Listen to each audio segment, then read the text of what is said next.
academic session, which is on building conservation. We have four eminent speakers in Dr. S.B. Ota, former Joint Director General, ASI, New Delhi. He will speak on heritage management and community participation, a means to conservation, the Bhimbetka experience.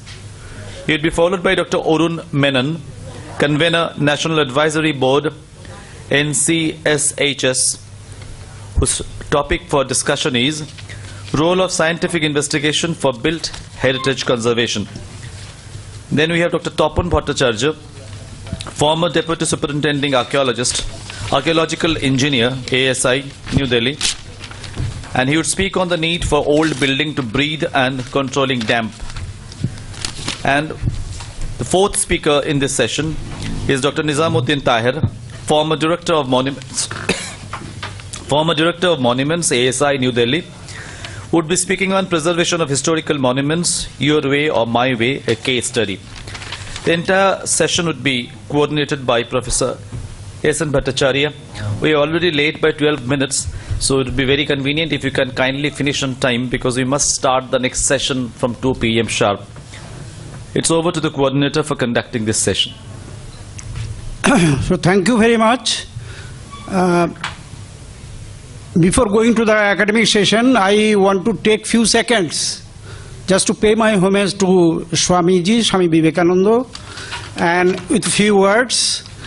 Swami Vivekananda taught us that if there is any land on the earth that can lay claim to be blessed by Punna Bhumi, the land where humanity has attained its highest towards gentleness, towards generosity, towards purity, towards calmness, above all the land of introspection and spirituality, it is India. We find that the Indian race never stood for wealth. The debt which the world owes to our motherland is immense. I have no words of condemnation for my nation. I tell them, you have done well, only try to do better. He also stated that a nation that has no history of its own has nothing in this world. Out of the past is built the future. The more, therefore, the Indians study the past, the more glorious will be the future. Hence, we may state that we are to do more intensive, in-depth study and research to revisit, to relook Indian heritage and cultural manifestations based on material evidences and material culture, to conserve our built heritage. Our concern and need is the need of the hour, to write our own history. With this, I want to start the academic session, and now may I request Dr. S.B. Ota, former Joint Director General, ASI, New Delhi, to deliver his speech on heritage management, community participation and means to conservation, the Bhimbetka experience. May I request Dr. Ota? Respected Chairman, delegates. At the outset, I am extremely thankful to Ramakrishna Mission for inviting me to this forum. If someone can just switch off the lights front side. Okay. Now, I'll be talking to you, which is very, very simple way, in the sense, all of us, we go for the heritage conservation. And heritage conservation means some degree of interventions. That's what we understand. So I'll slightly deviate it. Absolutely no interventions is required right onto the building itself or the structure itself. But if you have got a proper management plan at place, probably that's the best way to have a preventive measure. All of us, we have experienced for last 1 year this COVID situation. Take precaution, things won't happen. exactly any buildings, ancient buildings, should be considered as a living body.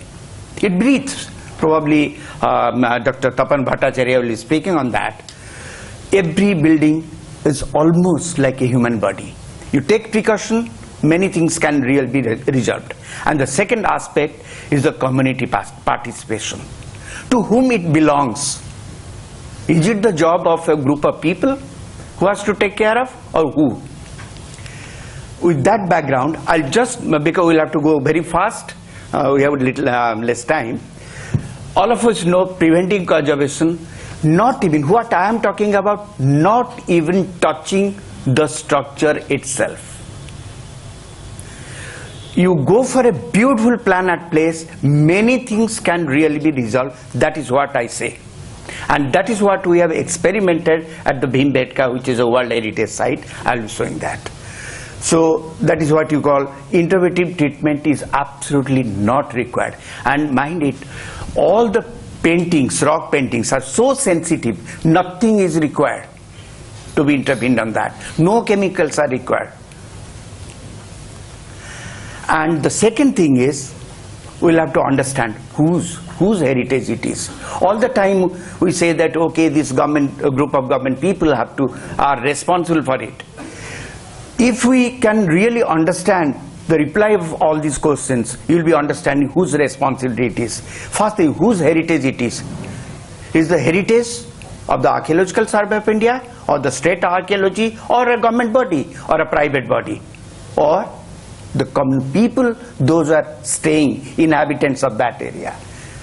Who should be benefited? Is the local people, those who claim? Because we all of us, we are proud of our forefathers. The people, those are staying in that area, they need to be benefited. Whose responsibility is to preserve our heritage? It's their responsibility. We are just caretaker. Whose cultural continuity we are talking about? It's their culture, the inhabitants of that area, or ours? Who are the part of the natural and cultural ecosystem where the heritage sites are located? Because one thing one should keep in mind, let it be any structure where there is a Taj or Bhimbetka, we cannot exclude the surrounding environment and survive. Cannot be, and we have done mistake at many places.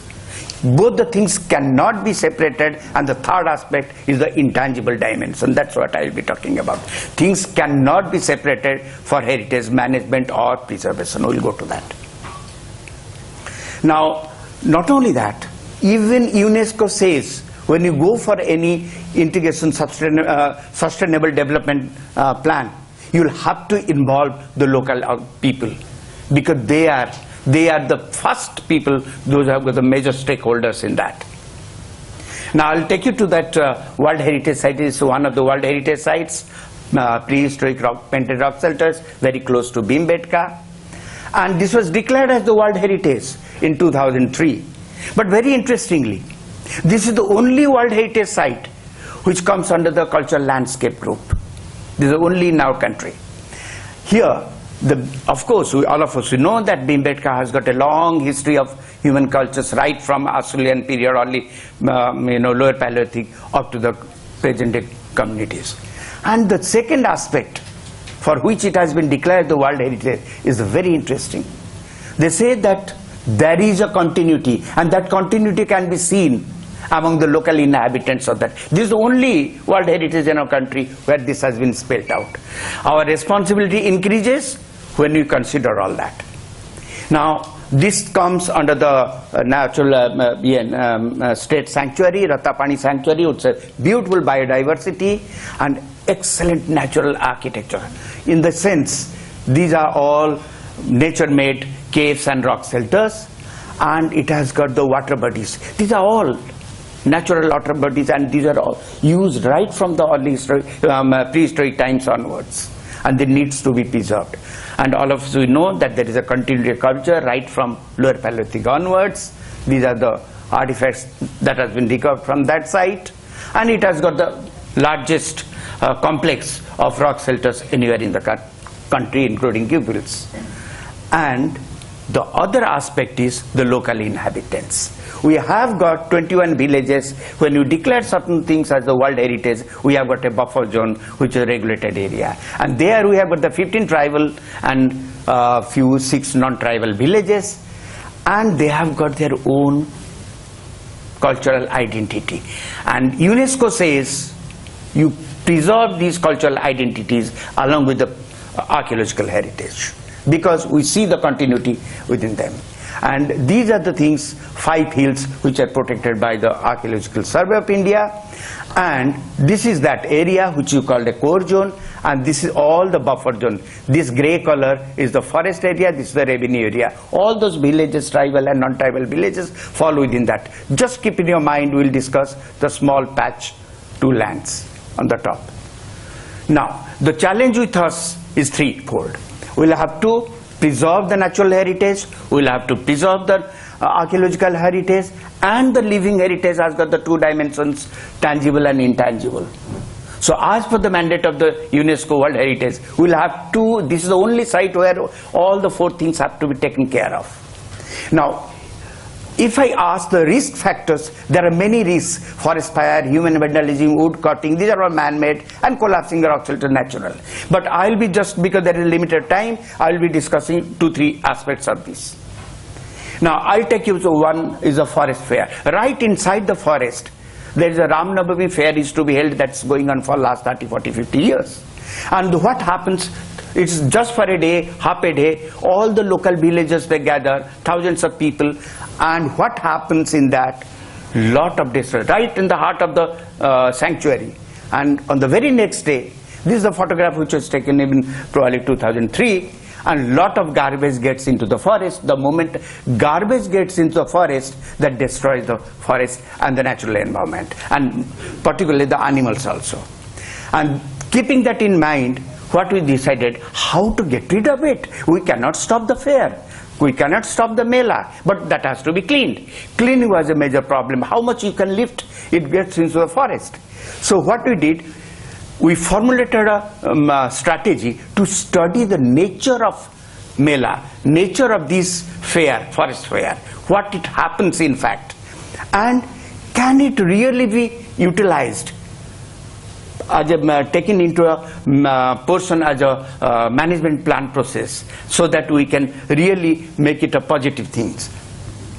And in 2003, I started, we have got a, I'm not discussing about the complete how we did it, but when these are the rock shelters, there were the shops were there, all sorts of shops used to happen, and lot of garbage was there. And very next day, in 2004 Mela, we studied in detail, everything was plotted, and the garbage was collected from that area, right from the heart of the forest. And just keep in your mind, the plastic is something like 3.5 kgs and all that. Then after a gap of say 6 years, again the same strategy, it takes a lot of time to study all that. We studied the 2010 Mela. It was alarming with a big gap. The things got increased, gutka packets, everything gets into the forest, lot of polythene bags, and there are cases also. On the very next day, animals they die, all those polythene packets to the food and all that. Now we started doing something and it got increased. That is the achievement. Now if you see in the very next year, everything got reduced. What we did, here comes the community participation. So many people are coming. So if you see what we did, we had a meeting with the local villagers, those who come for this Mela. And there is a plastic was coming when they are taking for the worshipping. So we told them, don't sell the plastics, that will be costlier. You will have to convince, you will have to interact with the people. And all those plastic baskets were bought and recyclable. They take it to the temple and return it and get back their money. Likewise, there are a lot of, if you have seen on their slides, there are a lot of polypacks, because right inside the heart of the forest there is no water. Kgs of polythene packets for the water packets were getting into the forest. And this was provided, water tanks. Free service, that doesn't cost much. And that helped us in getting reduced. And the third aspect that was tying down gutka was restricted, no plastic can be sold. We became strict. So you interact with the people, convince the people, give the alternate. You cannot become arrogant and stop everything. So that is what we achieved in that. And in 12, again it got reduced. So this is how, it's one of the examples. I'm not elaborating in how we did. It's a big process. It doesn't take it, it takes a couple of days, months to interact with the people. Then, what lessons we learned? One, garbage creation can be controlled by local communities, by involving. They got involved, it got reduced. Educate the local people about the importance of the rock art. Because all these small tribal villages, you go to their village, educate them about the rock paintings, they won't listen to you. They have got their own job, they go to the forest and all that. So this is the area where they are free. And you can really teach them what is the importance of that heritage. And sense of ownership, that needs to be done. If there is something in my home, I will never part with it. But all these people that will have to infuse. Instead of that, we in the government say that it's our property. The moment it is done, they will feel that it's government of India's property. Why they will take care of it. So this notion has to be changed. And local communities should feel that the heritage is a boon in disguise. That feeling has to come. Then if you go, there are a lot of rock shelters. When you start walking, erosion takes place, and the moment erosion takes place, artifacts comes out. Earlier in the beginning, long back, some 20-30 years back, sediments were spread on that. But once you spread the sediments, our original sediments get spoiled. In the future, if archaeologists they excavate, they will get the wrong data. So what happened after some time, it was when many things were getting eroded, artifacts are coming out, we sprayed the geotextile.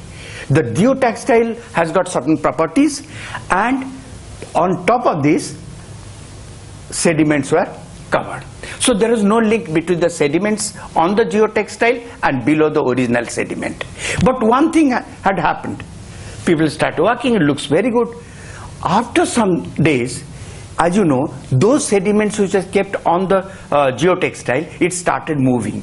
Because there is no contact with the down below the original sediments. It started moving. So there are a lot of dust got created. So some of the problems got aggravated. Now, which is internationally acclaimed, we have done it with plants. So your original sediments, original horizon remains as it is forever. And this is what has been done. Now, even if you are not cutting the forest cover, if you are continuously traveling inside the forest,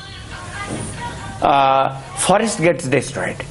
So there are different sectors. This is the only place where 99.9 visitors they come. We have not opened these sectors. If you compare the forest cover, density of the forest, these two regions have got more density than this. So what has to be done, we are proposing that these, you can divide into three sectors. They have got beautiful paintings here and here. This should be open for say 4 months, this is for 4 months, 4 months. So every sector will get a rest for 8 months, which is not the case as in today. And illegal exploiter, as I told you, rock paintings, particularly rock shelters. If you ignore natural heritage, your archaeological heritage is bound to be spoiled. So the over-exploitation, illegal exploitation of the forest is by whom? That needs to be understood. If you try to understand, lot of cattle goes. Cattle depiction is there in the paintings. Cattle were going right from thousands of years, but it's an over-exploitation. Who are the people? The outside people. They put their cattle to the local villages, they take it to the forest. It's an over-exploitation. Not the tribal people. They never exploit. Mind it, anywhere in the country, tribal people never ever destroy their forest, the surrounding environment. We are the people, those through these tribal people destroy the forest. And because of that, if you see a lot of cattle, they go into the forest, the valley floors becomes completely barren.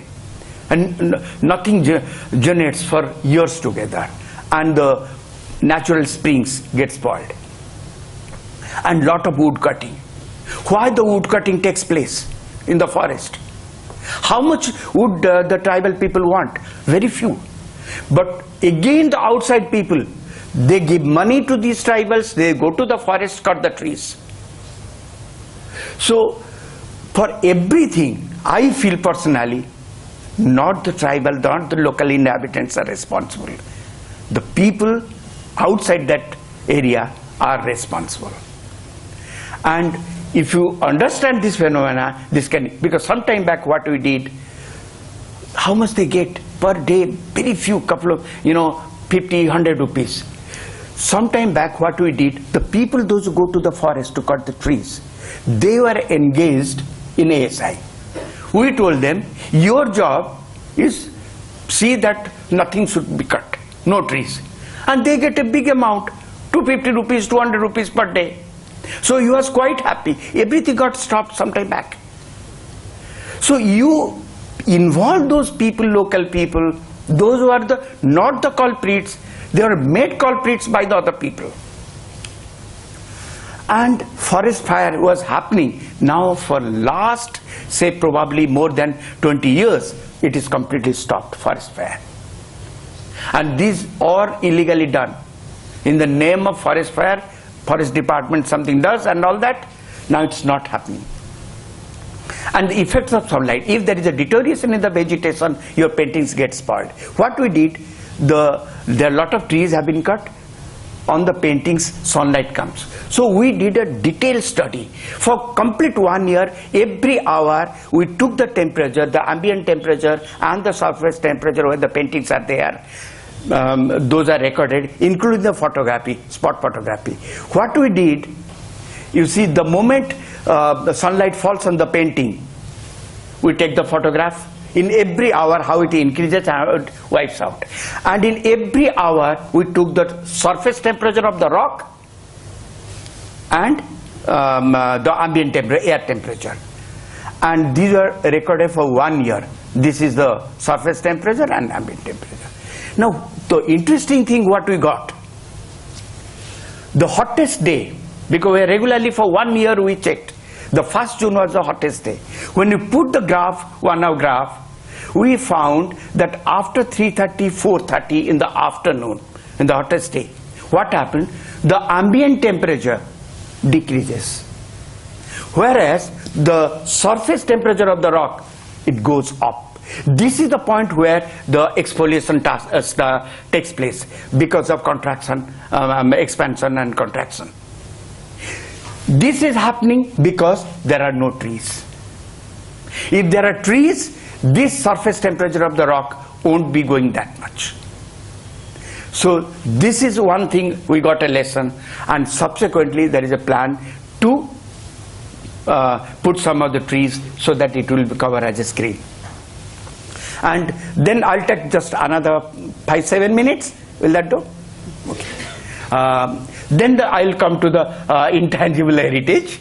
And if you go to the intangible heritage, understanding of the forest, even the botanist goes, or the forest department goes to that forest, the amount of knowledge they have is just a part of the knowledge which the local people they know about the forest.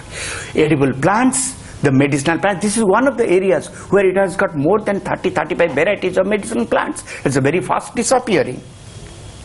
And the landscape, how they understand the landscapes is very interesting. There are beautiful articles how the tribal people they navigate. We can navigate, we have got the landmarks in the city. But if you take me right inside the forest and throw me into the middle of the forest, probably I won't be able to come back without a compass or a GPS. But the forest person, those are staying, they will be able to come back. Because for them, every tree, every stone becomes a landmark. And how they preserve these water bodies and all that. And they have got their own deities. I'll just go fast.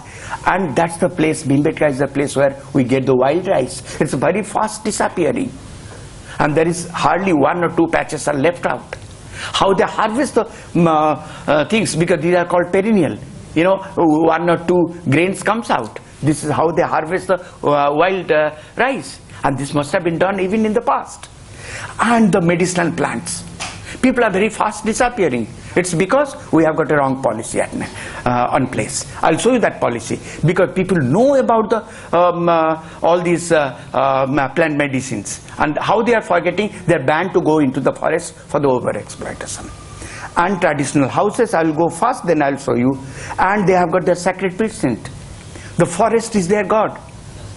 And beautiful paintings and everything. I'll show you. These are the paintings on the rock shelters, and see the similarity. And these are paintings, Mesolithic period paintings, and this is what the continuity is all about. And it's very fast disappearing. Our job is to preserve it. And these are the paintings which have got a continuity. This is from the rock shelter, this is there. And the tattoos, you will find. It's a beautiful indication how do you interpret many of the paintings. There are similarities between the many of the tattoo marks and all that. It's fast disappearing.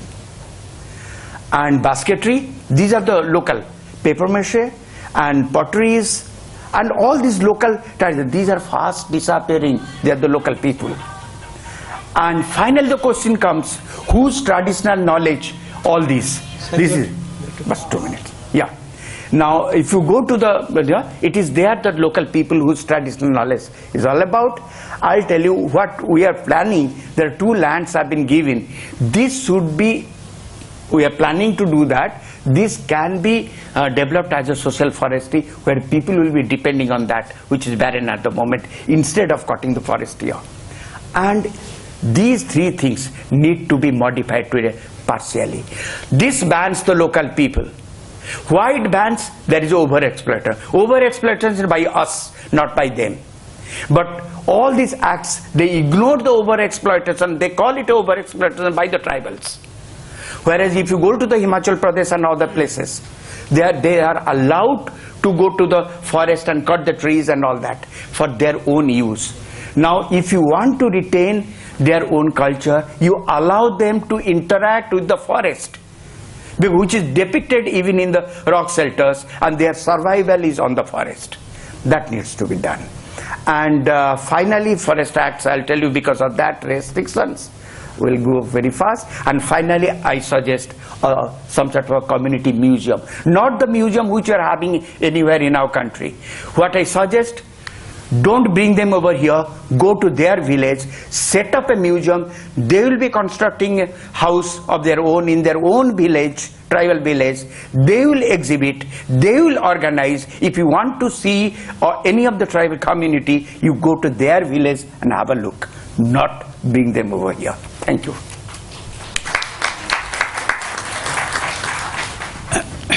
So my heartfelt thanks to Dr. Ota.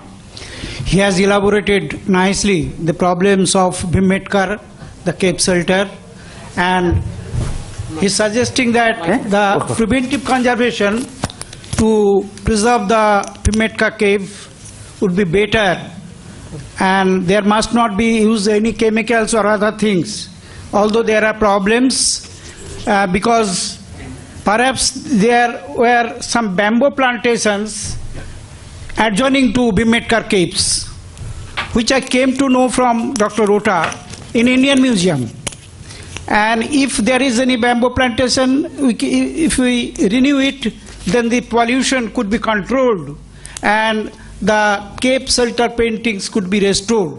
Yes, there must be a community feeling and community involvement for the preservation of Bhimbetka cave shelter.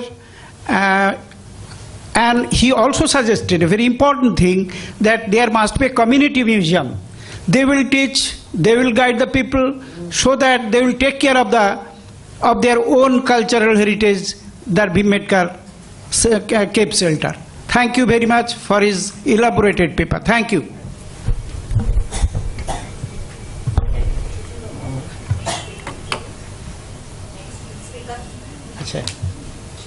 Our next speaker will be Dr. Arun Menon. He is the convener of National Advisory Board, NCSHS. His paper is Role of Scientific Investigation for Built Heritage Conservation. Thank you. Good morning to one and all. My respects to the chairman of this session, my co-panelists, my pranams to Swami Supraananda and all the Maharajas of the Ramakrishna Mission and the organizers of this conference for this invite. I would like to talk to you in the next 25 minutes or so on the role of scientific investigations for built heritage conservation. And I look at a few examples. Of course, a couple of them are from very much from India, but also from the neighborhood, the Indian subcontinent, and the impact India has had on the larger portion of Asia. So please allow me to begin my presentation. I work in the area of historical monuments, but primarily on the structural conservation of historical monuments. And the area of structural conservation, in terms of the approach that one typically is expected to undertake, goes through a cyclic process. This is a non-linear cyclic process, I would say, as one continues to learn at every stage and might have to iterate as well. It's not a straightforward process, and there are no formulas to arrive at the next step. One has to integrate science and culture to be able to move forward. So the ICOMOS, International Council on Monuments and Sites, has given a nomenclature to this entire process, and the cyclic process begins with a stage called the anamnesis stage, where we try to engage with, we as scientists or technicians and engineers or archaeologists and architects, engage with people who on a constant basis live at the site, know about the site, use the site, and we try to make a series of what may seem unconnected questions, disconnected questions, but is an attempt to understand the character of the site, the problems at the site, and when and why those problems might have actually occurred, to get to the root cause of the problem itself. So that's the anamnesis stage. It's a series of questions that one would make to the primary stakeholders of the site. The second stage is the diagnosis stage, and this is again with respect to structural conservation. So in the diagnostic phase, you make use of tools that will give you a better understanding of what could be the potential problem with the site. So this is where field tests, this is where tests on samples collected from the site would actually occur. You then go to the third stage, because possibly the diagnostic phase has led to a certain understanding of the problems at the site. Problems of distress, problems of deterioration of the material, and so on. That leads you to the therapy stage, which is the third stage. The therapy stage would actually then require us as professionals working in these contexts to come up with a therapy that would actually address the problem. Therapy needs to address the root cause of the problem. The fourth phase, it doesn't stop there with the therapy. The fourth phase is the control phase, because you need to know whether the prescriptions that you have given for the problems are actually working. If they are not working, we have missed out something in the whole process, and we want to go back and reformulate the questions and try and understand what are we missing, what can then address the problem in a better manner. So it's interesting that this process that structural conservation goes through is very similar to what a medical doctor would do when dealing with the human body, or a veterinary doctor would do. The anamnesis, diagnosis, therapy and control phase is very similar in these two fields. The doctor would ask you some what may appear as disconnected questions. Did you have something? Did you go out somewhere? Were you unprotected in the rain? So these unstructured questions are leading to a formulation of the problem. And then he or she says, I need to run these tests on you, and based on the outcome of the test, I'll let you know what can be done in the next phase, in the therapeutic phase. If the therapy is working, the doctor needs to be confident about that. He or she may say, I'm going to run some tests on you after a week or so, and let's see if things are fine. And the doctor always tries to address the root cause of the problem. If you have a headache and the doctor gives you an aspirin, the headache might get taken care of, but the root cause of that headache still might get missed. And therefore, the intention of therapy must be to address the root cause. And that is the attempt always in structural conservation as well. And that is why it is not straightforward, because you can miss things and you're almost like a detective going around in circles, and at some point of time you might actually hit upon the real reason. It is in this context, particularly when you have engineers working in this area, scientists working in this area, with archaeologists and with other conservation professionals, historians and so on, that you need to have an understanding of what different professionals bring to the table. And it's in that context that the International Scientific Committee, ISCARSA, ISC's International Scientific Committee on Analysis and Restoration of Structures of Architectural Heritage, it is an international scientific committee of ICOMOS. It tries to articulate what is the role of engineers, what is the role of archaeologists, architects, and how should these disciplines work together to be able to preserve history, preserve a culture of a place. What is the role of these professionals? And I think that articulation is extremely important. That is when we understand our responsibility when we are dealing with millennia of history in front of us. We have a professional life which may be about 30, 40, maybe 50 years if we are lucky. But if you compare that to the timeline of the historical monument, one really gets humbled, because we might want to do everything possible in our lifetime, but the structure is going to see so many such professionals who want to do a lot of things. We really have to understand what can help in the continuity of the meaning of the site, and that is where this articulation is extremely important. So ISCARSA, and what you're seeing here is a set of draft guidelines. ISCARSA has the first set of guidelines which you can find on the ISCARSA website. The second set of guidelines are currently in the process of being finalized, and this is what the ISCARSA guidelines, these are the recommendations for analysis, conservation and structural restoration of architectural heritage, part 2 of the guidelines. And the purpose of these guidelines is to provide a criteria and an assistance for the study and interventions. What should guide those interventions? What should guide the studies for the preservation and intervention on heritage structures? Now the premise here, and this comes from 60 odd years of history in Europe, where the engineers and architects dialogue in the context of historical monuments preservation has been quite at odds. And I'm sure all of you have heard of more damage done to some of the sites such as the Athenian Acropolis because of interventions of engineers which were not sensitive to the history, the value of the site and other aspects. So it is in that context that these guidelines really gain significance. So it's based on the premise that a combination of both scientific and cultural insight, in addition to necessary knowledge of all experts, it may bring in the most varied set of experts that you require. At Taprom Temple in Cambodia, where the Archaeological Survey of India was working, without botanists on the team from the Forest Research Institute of Dehradun, nothing could have been possible in the conservation of those temples. So it can be as varied as that. In addition to the necessary knowledge of all experts involved, it is indispensable for the study and protection of architectural heritage. And in that context, in such a multidisciplinary approach, engineering, structural engineering or civil engineering, can provide the scientific support necessary to obtain an optimum outcome. What is the optimum outcome you're trying to achieve? That is the safeguard of the building as a whole with the lowest possible consequences on the identified heritage value. What happens most often is when you bring in engineers, they tend to want to protect the structure, but in the process may not know that their interventions can actually cause a loss of the heritage.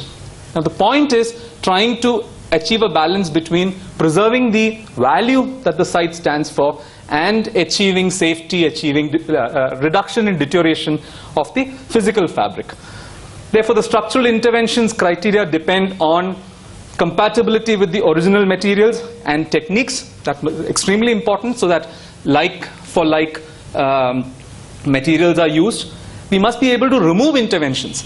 Today, those interventions that we want to do might seem logical and relevant, but 50 years down the line, there may be a better technology to tackle the problem in a better manner.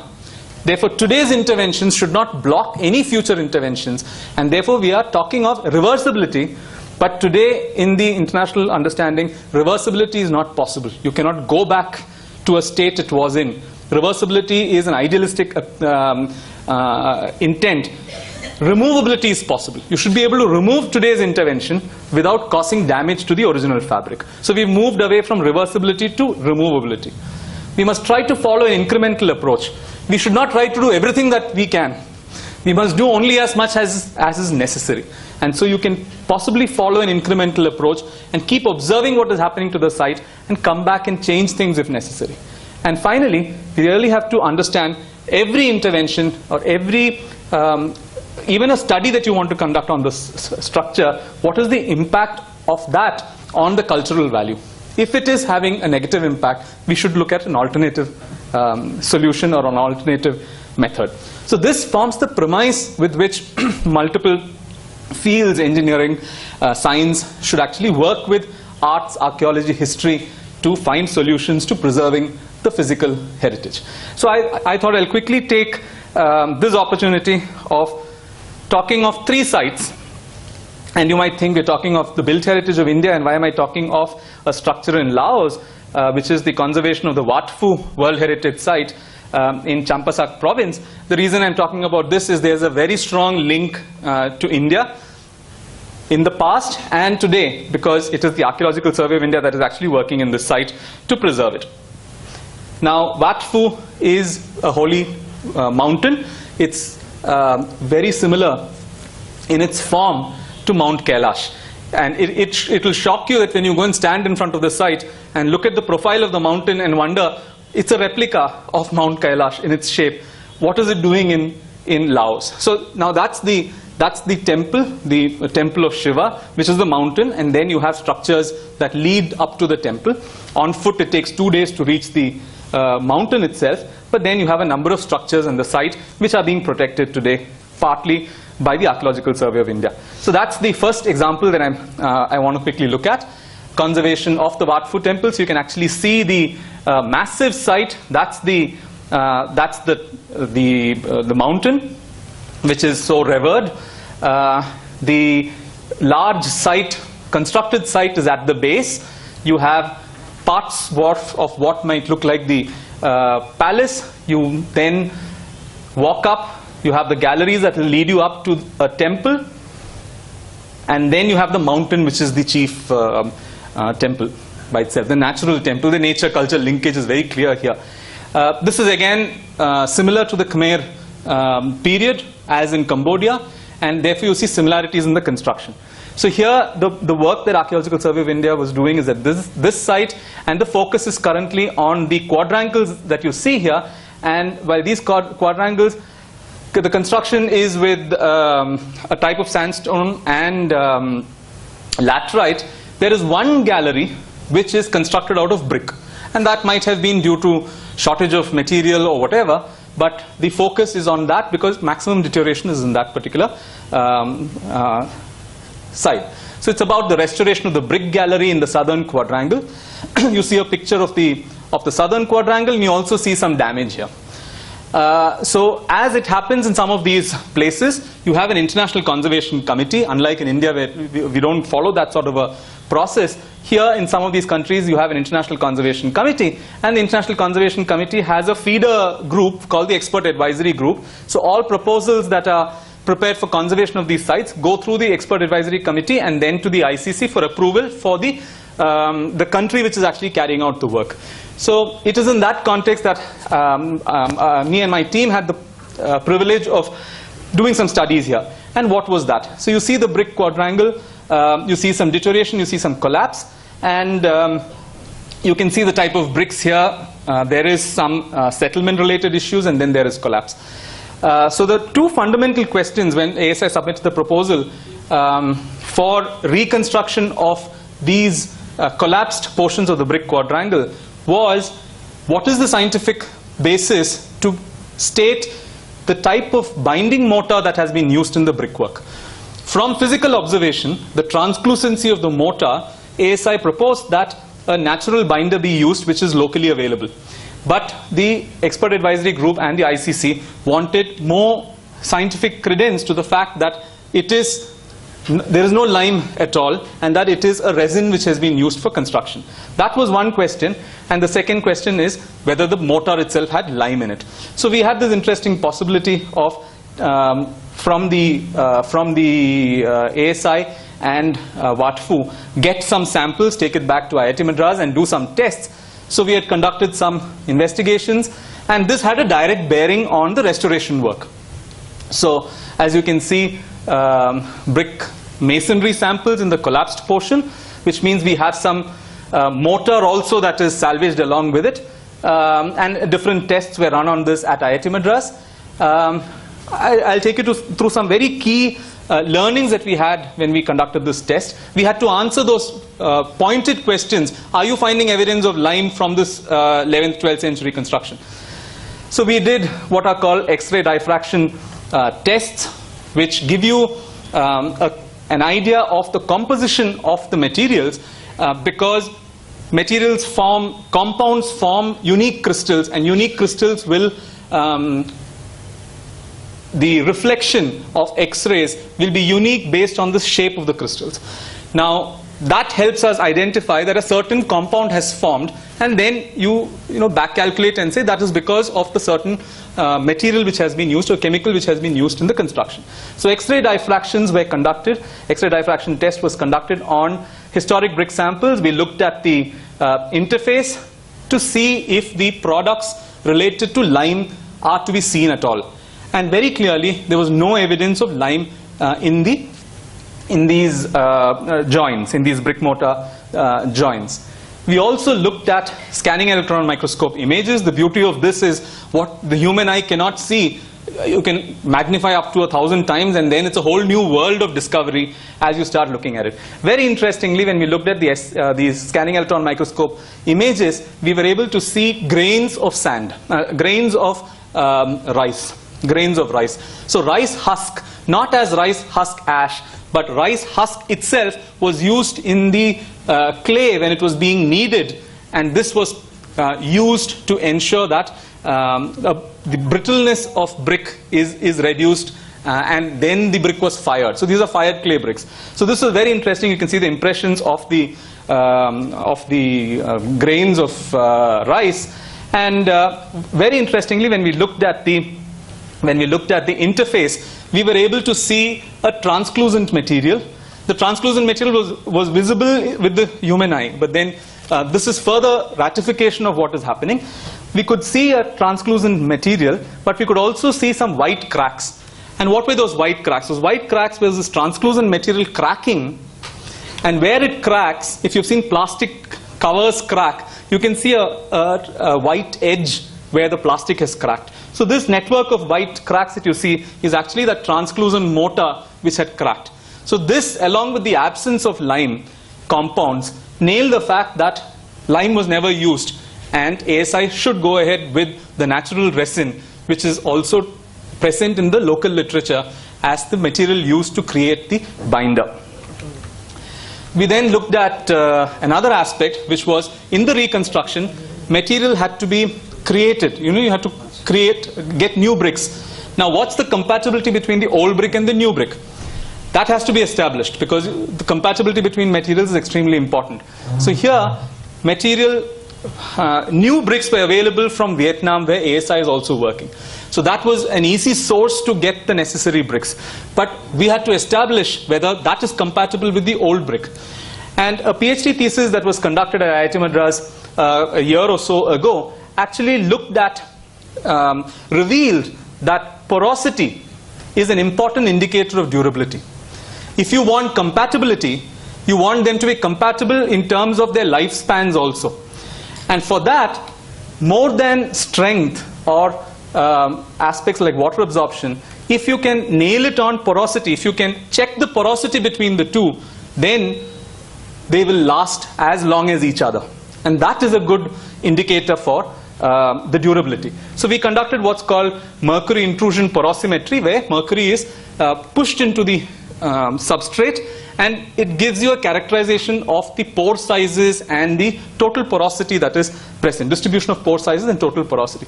Very interestingly, we saw that the historic brick sample and the new brick sample that was selected from Vietnam had a very similar trace in terms of the pore size distribution and the total porosity.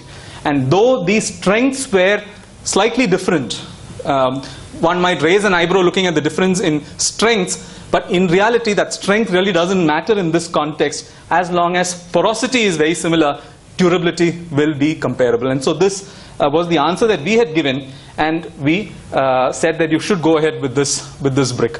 So this is another example where investigations and learnings into material tests, structural tests, reinforce choices that one can take as far as interventions are concerned for preservation of the historical site. The second example that I want to look at is where sophisticated instrumentation or not so sophisticated instrumentation can actually form the basis for choices for preservation, choices for protection of sites. And that brings me to the Natya Mandap of Sri Jagannath temple at Puri, where this was a very specific location, one location which showed a structural crack. But the question was whether that location required some immediate intervention, because the moment we see a crack, we are scared. And it's difficult to ask anyone to say, can you tell us when this will fall? Because if you say it will not fall, you're damned. If you say it can fall, you're damned. So it's a very difficult situation to be able to take either side as far as such situations of structural safety are concerned. Because if something happens, who's responsible? If something doesn't happen and interventions are wrong, who's responsible? So this is a very tricky situation, and that is where it is useful to look at some scientific information that can reinforce what we must do in this context. So in this case, it was about whether we prop up the whole location, and the fundamental problem of propping up with very heavy steel props and all that is nobody in the future will ever dare to remove those props. Their temporariness will cease to become temporary, and those will remain there forever. And there are good examples in the same temple where nobody would want to go and remove some temporary interventions carried out. So in this location, we had the luxury of the backing of the archaeologists and the local stakeholders on, yes, let us look at data, and if data is telling us something serious, we should immediately act. Otherwise, we continue with observations. So in this particular situation, it was about structural health monitoring with devices, and what we really did was, it was monitoring one of the 8 cracked beams in the Natya Mandap of Sri Jagannath Puri temple. We understood in what directions the beam that we are talking about can move, and therefore, depending on the directions of movement, we decided to choose a certain type of a joint meter which can constantly measure the movements. The problem with all this is, if one set of measurements gives you a certain indication, you can't take that as gospel truth. You need certain other measurements to confirm that this is actually happening. It's almost like a second opinion. When you go to a doctor and say go for surgery, you always go for a second opinion. You need very credible information coming from 2 or more sources that then tells you, yes, there is a problem or there is no problem at all. So we had other instrumentation as well, for example, a tilt meter, and in the previous case, a joint meter, which together we could rely on for an indication, 2 independent measurements, which could tell us whether our interpretations were right or wrong. So we looked at that. We then installed these joint meters. We installed, you can see the cross sections. You have these wrought iron beams, and then the stone beams, which are the cracked beams. You can see the crack in the stone. We also put in place some digital instrumentation, but there's also some mechanical instrumentation, so that the mechanical instrumentation can be used to check the digital instrumentation. We are so much in the digital era that we believe everything that comes out of the black box. Yes. Sorry. You must conclude. I will. 5 minutes? Yes. So in this, the whole intention was to instrument, and what you're seeing here is now 2 years of data. The whole reason for looking at this data is to understand whether the damage in the beam is actually causing greater structural movement towards an unsafe region, or is it just the thermal movement? Because as temperature rises, cracks will close. As temperature decreases, cracks will widen. You'll have that sort of a movement as the structure is breathing. You'll have this movement in the structure, and that movement in the structure is this is capturing. So if you're able to differentiate between thermal movements and structural movements, and if structural movements are occurring over and above the thermal movements, then you have reason to be worried about. And that is exactly what we're looking at here. And we see that the thermal movements are the ones that are governing here. And so there is a certain confidence that there is no reason for alarm in this sort of a situation. And the monitoring is for almost 2 years now. And why 2 years? Because you're able to get enough environmental cycles to compare with structural movement and environmental movement. And this is real-time monitoring, which means we can log in and look at this happening on a real-time basis at the temple. So sophisticated instrumentation is available, but it must be confirmed by basic checks that we are able to make physically. The last thing that I want to talk about is the Meenakshi Sundareshwar temple, Madurai Meenakshi Sundareshwar temple, which was damaged in a fire 2 years ago, 3 years ago, 2018, February, and a decision had to be taken as to how much, or if not the entire temple, entire Mandup, which was affected by the fire, had to be dismantled and reconstructed. So a series of tests were conducted. So that's the plan of the Meenakshi temple, and we are talking of one Mandup, which is a 500-year-old Mandup. This is the Mandup, the 500-year-old Mandup, which actually was the one which was affected by fire. These Mandups are multifunctional spaces, and so you have shops in them. And the one that was affected by fire had about 40 shops, and it was in the night of one of the days, one Friday, when after a puja to close down the temple, that a camphor managed to stray into one of the shops and lead to a fire that could not be stopped for 5 hours. So when you're talking of disaster management in such situations, though the structure is granite, there was a very serious problem of the fire. So the fire spread. This is the 500-year-old Mandup. The fire spread and destroyed almost 50%, but had effects on the other side of the structure as well. So you can see the kind of damage that has happened. 5 hours of fire inside a granite monument is like a furnace. So you see the sort of damage that granite has undergone. You will not believe that this is stone. You will think this is plastic because granite has melted. So this was something that was very interesting. You can see completely deformed stone, and then when things collapse, there are sudden dynamic changes.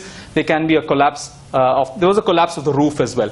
So in this particular case, this structure was sitting right next to the world famous 1000-pillared or Ayramkal Mandapam, and this had to be protected because any collapse in the adjacent structure could damage this very famous monument, and that would have been headlines world over. So we did a series of scientific tests to support how much of this 500-year-old Mandup had to be dismantled and reconstructed. The temple wanted to look at this as an opportunity to make a complete fresh Mandup with new stone. But whether that was warranted, because you're looking at an archaeological site which is about 500 plus years old. And therefore a series of tests were conducted on the structure, and we found that the strength, that the characteristics of the stone affected by fire and the stone, part of the stone which was not affected by fire, were very similar, and it gave us insights into the way granite performs under fire. A stone of low porosity, high strength, how does it perform under sustained fire? So ultrasonic pulse velocity was one. We also looked at scanning electron microscope images which showed us the formation of ferric oxide from ferrous oxide, determining that temperature everywhere in the Mandup reached at least 650 degrees centigrade because of the sustained fire. This was the clue to the fact that the temperature inside had risen to 650 degrees centigrade on the granite. The point is, such investigations really also help nail the forensics as far as the site is concerned. So the scientific investigations lead us to some forensic information as well. So ferric oxide was formed 650 degrees centigrade. Stone had melted. Granite melts at 1000 degrees centigrade. So that was the kind of temperature that the stone had suffered. But then this scientific investigation helped us state that 50% of the Mandup should not be pulled down where we did not see significant damage, whereas the rest was dismantled. And today the work is at a stage where the quarries have been identified based on compatibility of this stone with the new stone. 50% has been dismantled, the rest is preserved so that the two can be integrated. This was a fantastic exercise in learning about how these structures can be preserved. I would like to conclude by saying that conservation, very interestingly, is a field where there are multiple truths, and nothing better than the Vedas capture this truth, that all of us can see a certain truth, but then there is a larger truth, and we should be able to see that and conserve that. I'd stop here. Thank you. Thank you very much. Thank you very much, Dr. Menon. He has precisely illustrated all the aspects and investigations he has done in different areas of monument preservation, especially in terms of conservation of the monuments, and he has dealt with various aspects of monument preservation, especially the question of the assessment and evaluation. It is not a one-man's task. It should be done by a group of people and group of experts. He has suggested that the archaeologists, engineers, and the related experts from the related fields are also to be included for such restoration work or for such conservation work. Yes, but I am afraid that whether porosity will enhance the durability of the monuments, because it is a hydrophilic. We'll discuss in the later stage. It is hydrophilic, and if water is absorbed, then there are many problems might happen. So thank you very much, Dr. Menon. And our next paper will be Dr. Tapan Bhattacharya, formerly Deputy Superintending Archaeologist and Engineer, ASI. The name of the paper, the need for old building to breathe and controlling damp. Very important aspects of the heritage built management. So now Dr. Tapan Bhattacharya will speak. He was the former Deputy Superintending Archaeologist and Engineer, Archaeological Engineer, ASI, New Delhi. Right. To get this opportunity to share my concern. I'm neither a big engineer nor a big scientist. I'm not going to tell you anything new.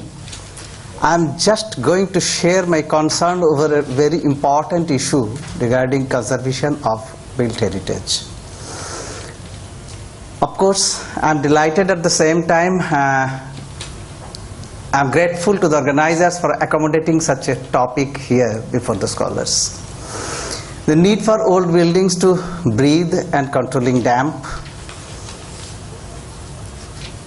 This breathing is not intake of oxygen and releasing carbon dioxide to atmosphere. It is regarding moisture. We all know that a dry building is a healthy building. If it is a masonry building, it is the same. If it is a mud building, it is the same. A dry building is a healthy building. Then if I am to construct a modern building or to maintain it or to preserve it properly, then there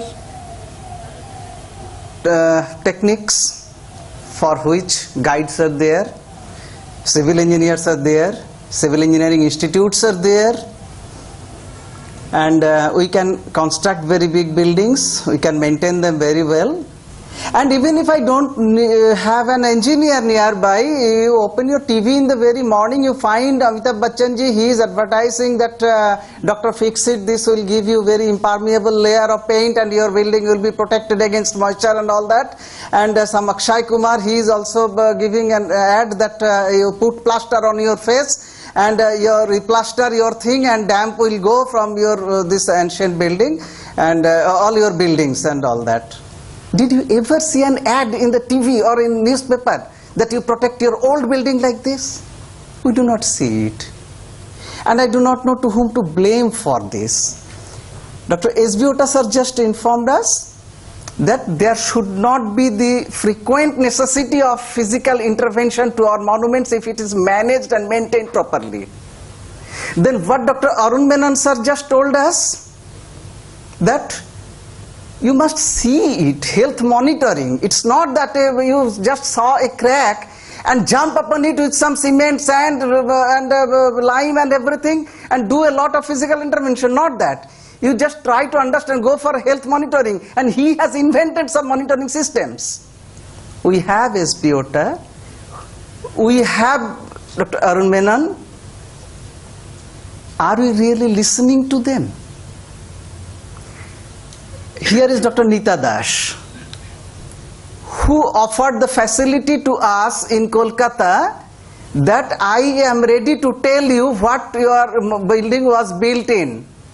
And by knowing it, you can repair it in the same way what was the intention of the original builder. And the intention of original builder has given a life of your building for 200, 300 years. If you follow it holistically, then you are going to get another long life to your building. A bit slow, please. A bit slow. But how many people went to Dr. Nita Das's facility? We did not care. We did not go to take that facility. We need not know what the mortar was. We need not know what the building material, principal building material was. We know everything. But the ancient builders, they made their building damp proof by using lime mortar. Today we know that there is one capillary universal phenomena. By capillary action, moisture rises into the structure, masonry structure. So to prevent it, we provide a layer of damp proofing course, which is made of cement concrete, and some waterproofing compound is added to that. So it is protected against the rising damp. Then we paint it with very good mortar, cement-rich cement mortar, impermeable almost, and then impermeable paints are available in the market. Some Pidilite, Fosroc, many companies are there, and then silicone-based paints are there. So everybody is telling that your building is protected against moisture. But this Sika concrete, this Pidilite, Fosroc, Dr. Fixit, cement, none of them took birth in those days when that building was constructed. And it has beautifully survived and performed for so many years, so many centuries. What is the story behind it? The story behind it is our ancestors also knew that rain and rising damp were bound to find way into the walls. So they built them thick, and the soft and permeable mortars were used to draw the moisture out again. This I call, this we say structural breathing. Moisture comes in, moisture has to go out. Comes in automatically, but I have to allow it to go out. But if my things are guided by the wrong people who say that silicone-based paint, this base paint, you apply on your building and this is waterproof, there is no moisture problem, the moisture is trapped into the building, into the structure, and I am causing a problem into it. There was a big problem in Jagannath temple, Puri, just 4-5 years back. Dr. Menon sir was invited there. Dr. Menon sir saw the things, and he told that there may be a maintenance problem. The amount of water, moisture accumulated at the bottom of a pillar might have caused some settlement. Let us see, just see. And the crack has survived for more than a century. So nothing is going to fall tomorrow. But it became a very big issue. Even the Chief Minister wrote a long letter to the Prime Minister that please pay attention to this, temple is going to collapse immediately. If people say like this, start saying like this, then who is going to hear us? There is none to hear us. Believe me, Dr. Menon sir is there, Dr. SBOTA sir is there, I am here, we were there in picture, there was none to hear us, and some people, some authorities there, they finally forced us to put a lot of physical intervention, to put a supportive system over there. And I still remember what Dr. Menon sir wrote in his final report. Although it is not warranted, still I know that it will be done over there. But what all I can say, during doing it, you please take these precautions, do these monitorings. Fine.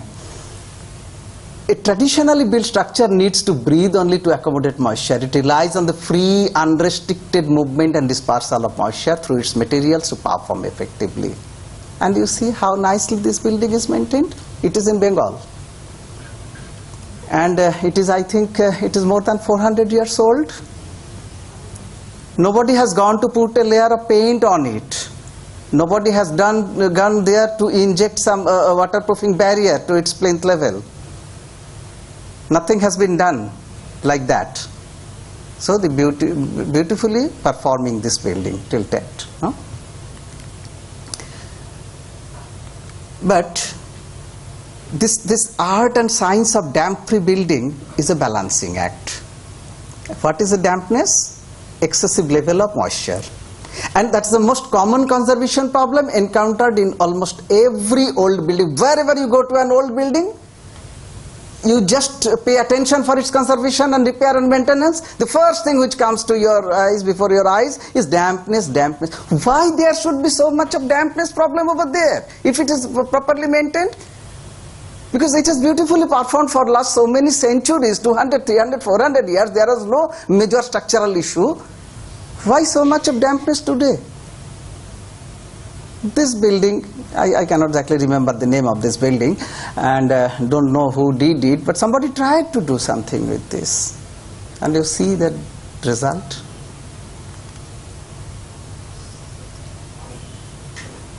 This is not intentionally done by somebody. We never allowed some enemy to come and to destroy my things. It is again in Bengal. This is also 300 years old, something like that. And somebody tried to beautify. There was an attempt of making a garden over here without caring for the surface drainage system and the original ground drainage system, and the result inside is this. So if I do it like this and then the engineer is called to repair my building, that I believe both of the speakers, the scholars, they wanted to tell us that if it is properly maintained, then you do not need physical intervention a lot to it. Here I have created this problem by doing a gardening over here. Now this has gone. This has been photographed some 7-8 years back. This has gone. People would understand that gardening should not be there, and the level which they have done a faulty level over there. So they have reduced the level, and it is no more supplying moisture to the wall, and this is not safe. This we have seen just last month. Professor Durga ma'am and myself, we have seen this building. You see, the owner of this property, with all his good intention, he has paid a lot of money for maintaining this building, for beautification, and with the intention that people are coming here, performing puja, enjoying the beauty, appreciating the architecture of this temple. And you see the condition of the temple. What is going wrong there? Something is going wrong, because the people tried to do it very well. They wanted to maintain it properly, and you see the result, lot of moisture. Then who is responsible for this? That gentleman is not, whose property it is, because he has spent a lot of money for this. That engineer is also not responsible. It is engineered by someone. He is not also responsible, because he was not knowing. He has applied all his engineering sense that cement should be used, very good paint should be used. The ads he is seeing in the TV in the very morning that this paint should be used, he has used some good paint over this. But the monument is not happy at all with this intervention, which it is showing. This is a house where Rabindranath Tagore stayed. He lived some months, I think, in Kalimpong, and The problem here, I have photographed it in last January. The building is still in that condition. This is how we are maintaining and managing the property, the building where Rabindranath Tagore lived. It is in Kalimpong. The same building from other side. And there is no reason to believe that this is due to capillary action. There is no capillary action. This is on a hill terrace. No capillary action. We have created a moisture reservoir below it. And that moisture is going up. And with me that day, there was conservation architect, there was an engineer, and the present owner of the property. I should not say the owner, rather the caretaker of the property. They are all there. But you see the condition. And this is the property we have seen last month. Professor Durga Basu ma'am, she kindly took me in her group, and we saw this is built in 1813 Ananda Bhairavi temple.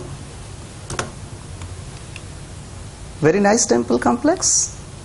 And the property owner, he has repaired it very recently to benefit the people around. Excellent temple complex. Nicely repaired. Somebody has repaired it. Its base has been repaired with cements and very rich cements and mortar. Then again he might have noted some moisture at the platform. Then he has put some tiles, laid some tiles over there. So all impervious materials have been used, impermeable materials have been used to make it nice and usable temple. And but the temple is so much unhappy to receive this treatment and maintenance and repair. You see the height of damages over there. Because the moisture has been trapped. This building has been built using all permeable materials. Porous materials, sir was just telling about porous materials. That moisture will enter, moisture will go. Now moisture enters but doesn't go.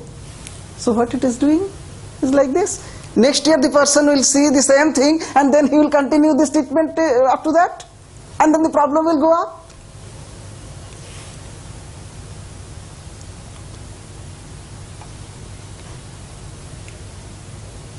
So if we go there next year, or after some 5 years, we will be seeing it in worst condition, but the owner of the property is spending his money.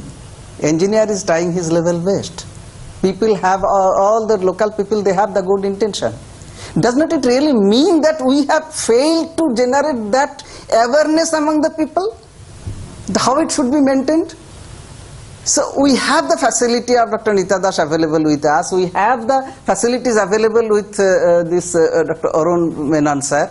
But we are not yet sufficiently aware. We are not using all these things.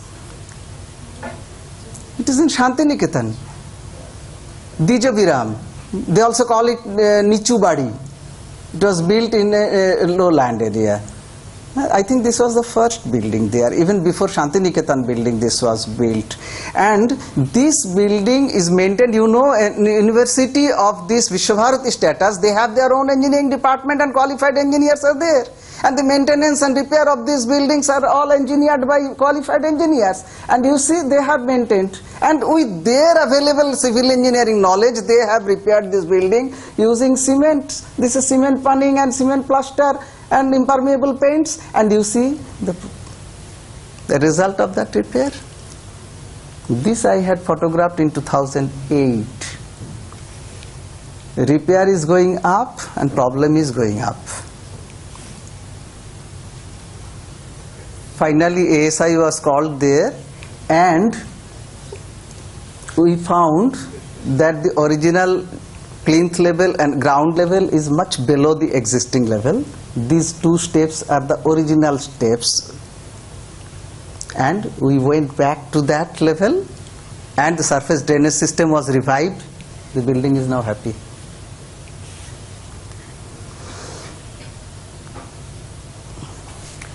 This I have photographed just 4-5 days back. It is in Bhubaneswar. It's a temple. Every development program around a traditionally built house contributes some damages to that. You see the amount of intervention done to this, development done to this. This is the level which ASI got at the time of its protection. And we used to maintain it like this. Now there are problems and people could know that the original level is so down. And some excavation is going on now. ASI excavators, they are excavating. And you see the service line, the sewerage line has gone. And what is there below it? And one water pipeline has also gone. What is that temple? Sir, Shukashari temple, very close to Lingaraj temple, sir. Yeah, sir. I got it now. And this is the photograph just 4 or 5 days back. I had been to that place on 27th of February.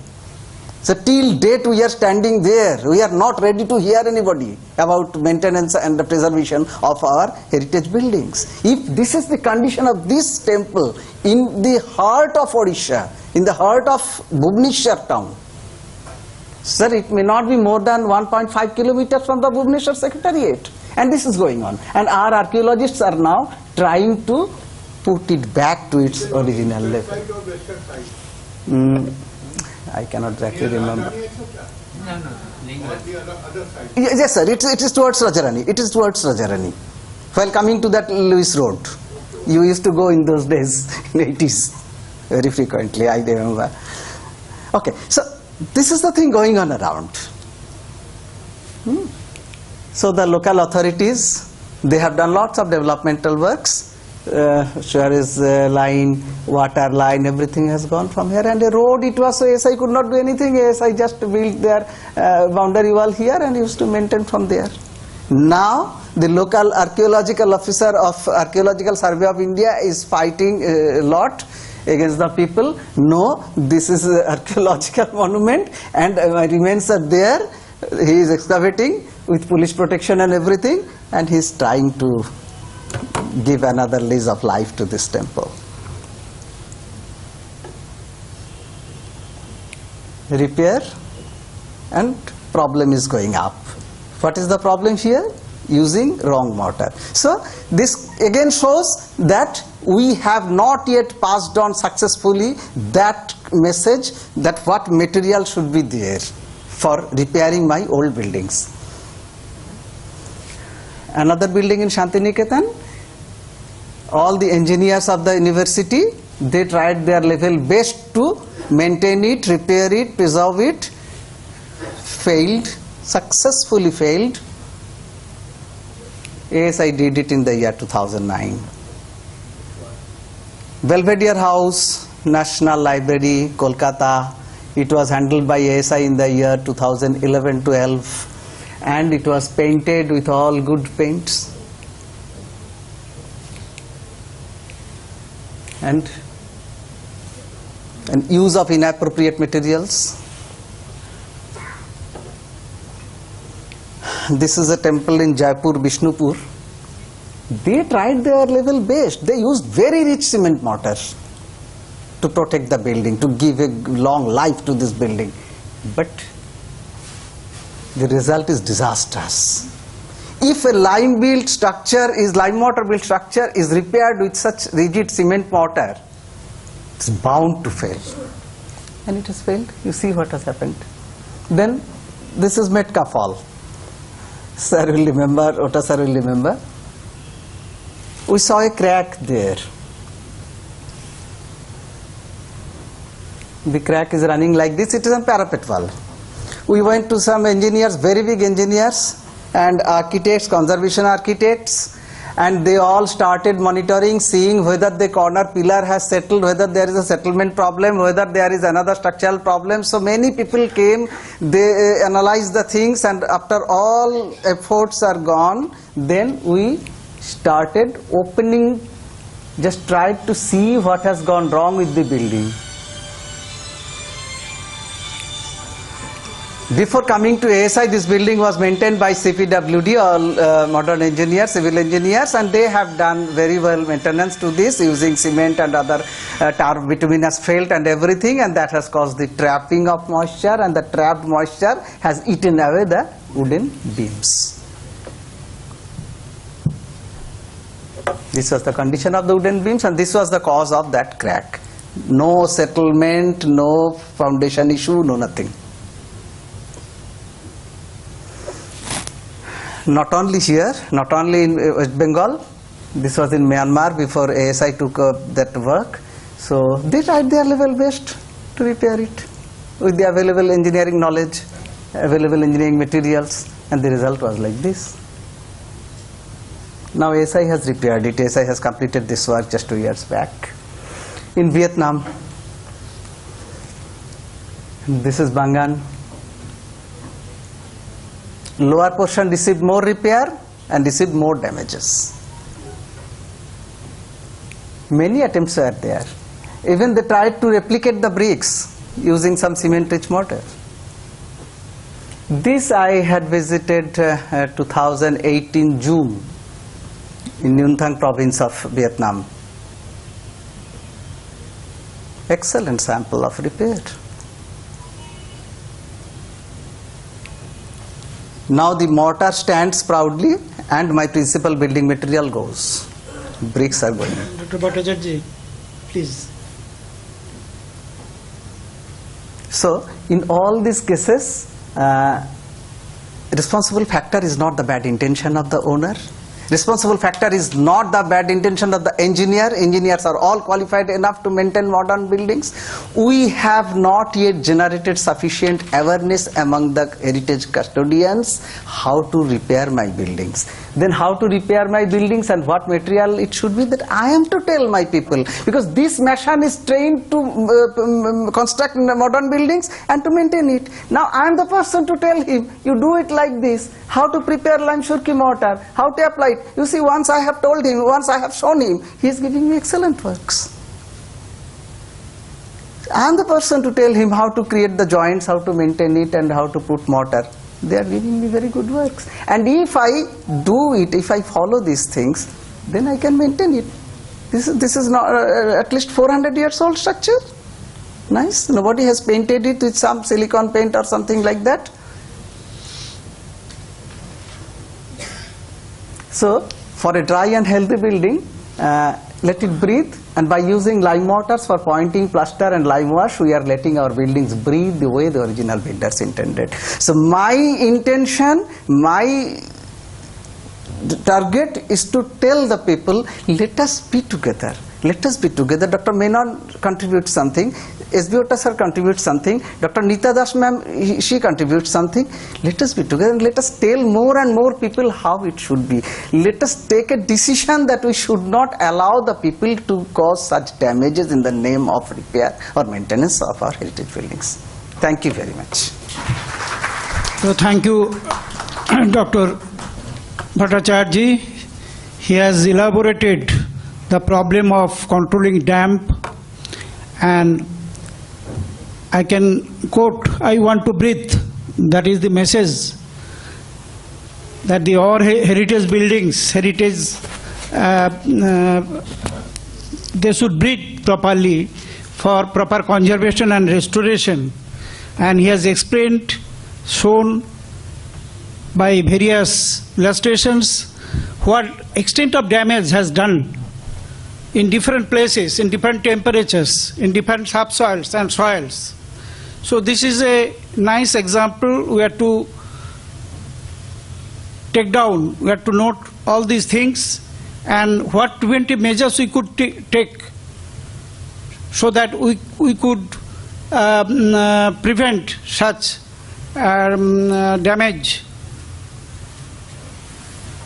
will be the question and will be the answer of this session.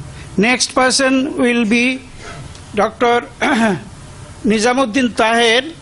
He will speak on the preservation of historical monuments. Your way, my way, a case study.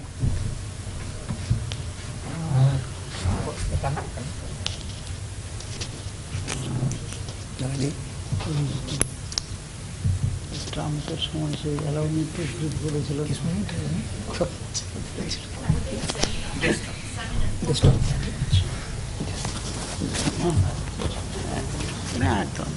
very simple but dangerous.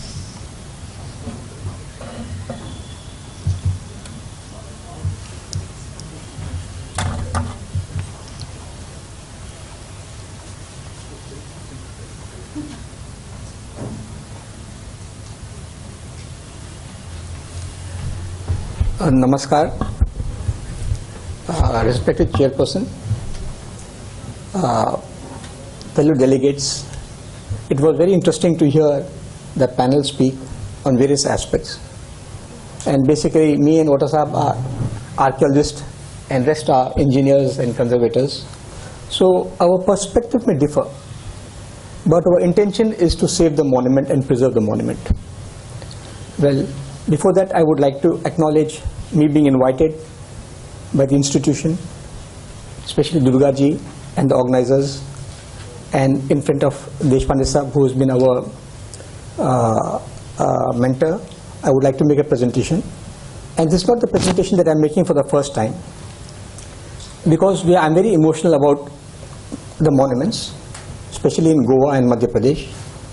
And there we have faced many challenges, and we need to have addressed them at that point of time. But many times we're not able to address them, or we are not able to get the solutions. But later we realize that if you don't address a problem at a time, it will take revenge.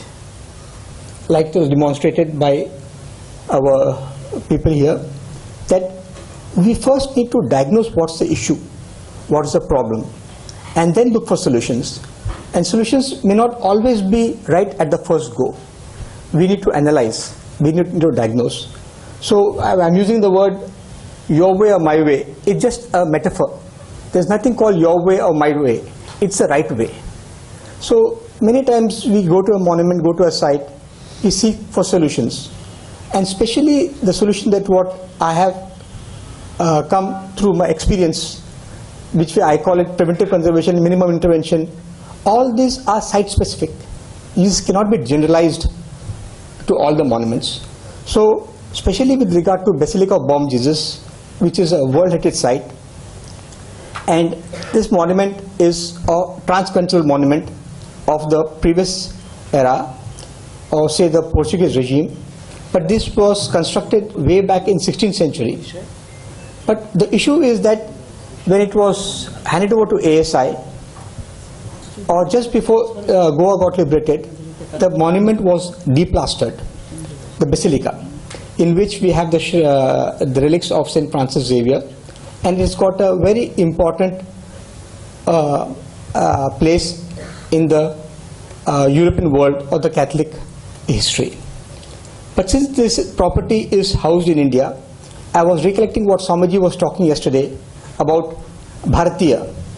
Any property that exists in our subcontinent is to be preserved, irrespective of its roots. And now that it's a monument of ASI, it's a World Heritage, it's our priority to preserve this monument. And I would like to sum up very quickly, because we don't have much time. I will not go into the details. But since I remember I was making a presentation of this in ASI, and about the monument that needs to be addressed, the issues that need to be addressed, they had formed an expert committee, and they said they would visit the site and would examine it with the methodology that I have proposed. And the next presentation that I was making was in Lisbon. And when I was making a presentation there just like this, I said, why am I making this presentation in a foreign country? Because the issues are in India, expertise exists in India, and we need to address.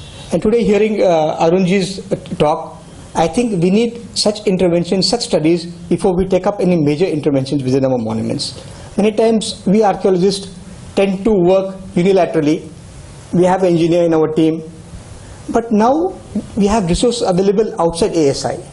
We should utilize those resources too. But now I am also outside ASI now. I am an ex-director. Well, this is the location. I'll just skip. I'll not get into all this thing. This is the picturesque view of what Goa was at some point of time. Directly come to the issue. It's a World Heritage property. This is the layout of Old Goa. We have got 7 monuments which are under the World Heritage. Of total 14 monuments that are there in Old Goa. Now, coming directly to the Bom Jesus, the monument. This monument, which was constructed in 16th century, was deplastered. And this deplaster was a political issue by the then dictator in Portugal, Salazar, who wanted to deplaster this monument just to talk about the greatness of the regime, because he himself was finding opposition in his own country. He wanted to project that Portuguese had great heritage, which they had, and their culture was prevalent all over the world, and he wanted to highlight that by making or deplastering it so that the monument would look more archaic than what was looking white plastered. This is a three-dimensional view of the monument. Now what is happening? Now this is a laterite, and laterite is a product in a region where, in Goa, where the high rainfall is there, where the silica content is leached away. The residue that's left behind is laterite. That is used for construction. So all the monuments or major structures in old Goa or elsewhere in Goa are constructed using this lateritic material as a core. And on top of the core, we have the plaster. So this laterite, if it's exposed to the vagaries of nature over a period of time, it deteriorates. So just to save that, the plaster is there. But since the plaster has been removed, the core has been exposed. And you see at close quarters how the monument looks after it being deplastered. You can see that granular disintegration, the flaking, scaling, honeycomb effects, and cavern. So now we have to come to a solution of attending or treating this laterite and then later getting into a plastering. But now it's happened that the local parishioners, the people, the community are so used to seeing the monuments without plaster, they are opposing the very nature that we should not allow, or we would not allow this monument to be plastered. So anything that happens, you always have opposition. So ASI, like I was a site manager there for nearly 8 years in 2 terms, wanted to plaster it, wanted to attend to this issue. But before me, even Mr. Muhammad was also working on that. But opposition. When we told the authorities, what is more important, aesthetics or the structure of the monument itself? So, well, there were discussion, and once a discussion starts, there's no end to it. So the discussion is going on, and why I'm raising the issue right now is that last January when I was in Goa, again there were a series of newspaper articles criticizing our institution ASI, so that we are not working. All this has been coming to the press, but it's not the ASI that's not working. It is not the institution, but it's the individuals who should take responsibility when they're in the chair. We took ours, and the present team should also do it. But when you keep getting opposed, you keep getting being criticized for not working, what is the solution? Well, the solution is that whenever you raise an objection, you should give a solution. So we came up with a solution or to attend to the laterite that was deteriorating by coming up with a concept called laterite pack. It's very simple. It's just grinding the laterite with the grinder and using a mortar so that you can make a paste and cover the deteriorated surface. This is just a remedy, a first aid. It's just an aesthetic coverage, but it doesn't give you a structural solution to it. And this is what we have done. And the case study, what I have demonstrated is in Augustine complex, in this tower which is 46 meters tall, in which the exposed surface was plastered, replastered by using this laterite pack. And when you see in close quarters, the pitted surface has been covered, and we can get a feeling that you are standing in front of an archaic surface. But this can only be possible when there is no structural issues. And same thing was demonstrated in also at a place near Mandsaur, a place called Dhamnar, at a rock cut laterite site, which was completely pulverized and deteriorating. And we use the same technique of laterite pack. So that's a flow chart. You can also see that. I'm not going into details because time is not there. And we repaired it by covering up the cracks so that further ingress of water doesn't take place, the plantation doesn't glow. So we just covered the cracks with this technique. That's a flow chart. And that is the most important thing is the community, what Otasa was talking. And it's a community for whom we have been working. But what about the tourism? The tourism is a modern intake which the government wants to promote a site. They are important, or the local community. Well, there should be a balance between the two. Well, the results what we got. In this conservation methodology, no foreign material was used. Foreign material, yes, we have used lime, but if you can call it foreign. The laterite used possesses the same physical properties of the parent material. Due to the similar composition, they acquire proper bonding and they will react to the nature in similar manner. The appearance of the laterite pack with respect to the color and texture is alike of the parent rock. The intervention done is appropriately documented, as after a process is completed it would not be easy to identify the addition, since the treatment is compatible with the mother surface like a skin graft. This is all what we have to say, and what exactly I had intended to do is that we started working in Augustine, we did our work in Dhamnar. Our intention was to go back to Basilica and demonstrate that even the Basilica can be treated with a similar method, and that's what I have been communicated in my booklet that we brought out. And back to the Basilica. Can we apply or should we apply the similar method to this monument? I think the conservators should intervene, and they should also give their opinion on this, because we as an archaeologist, we look into the aesthetics and we look into the preserving the site. But what about the structural durability? We need engineers, and when you work as a team, we can get an appropriate solution. Engineers and archaeologists does not only mean ASI, because since this monument is within our within India, any experts who can extend their resource in studying the monument, we can utilize them for our work. ASI should open up to outsourcing, not for physical work, but getting the expertise diagnosis done for the monument.